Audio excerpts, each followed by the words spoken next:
மனிதர்கள் யாரும் தொந்தரவு பண்ணாத மாதிரி யாரும் எளிதாக கண்டுபிடிக்க முடியாத அளவுக்கு இருந்திருக்காங்க. பார்த்தீங்கன்னா இங்கே பாருங்க, சின்ன சின்னதாக பாதம் கால் வச்சு வர மாதிரி இடம், அதுவே நமக்கு தெரியல. அது வந்து வந்தீங்கன்னா இது பார்க்க வந்து சமணர் படுக்கை மாதிரி இருக்கா, ஆனால் இது கிடையாது. இதில் ஒரு பாறை போகுது, அதில் ஏறினீங்கன்னா இப்படியே வரணும். இதில் பார்த்தாலும் தெரியல. அப்படியே இங்கே வந்தீங்கன்னா இங்கே தாங்க இருக்கு அந்த சமணர் படுக்கை. எப்படி பிரில்லியண்டாக யோசிச்சிருக்காங்க பாருங்க. இங்கேருந்து பார்த்தீங்கன்னா ஏற முடியாது, இதான் வந்து ஃப்ரண்ட்டில் வந்து ஏற முடியாது.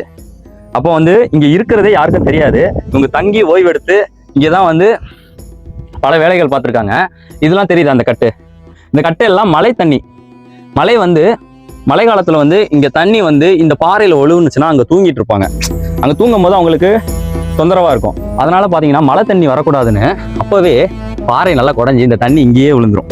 இங்கேயே விழுந்த உடனே இங்கே பார்த்தீங்கன்னா இங்கே ஒரு வாய்க்கா மாதிரி ரெடி பண்ணிட்டாங்க. இதுதான் அந்த வாய்க்கா.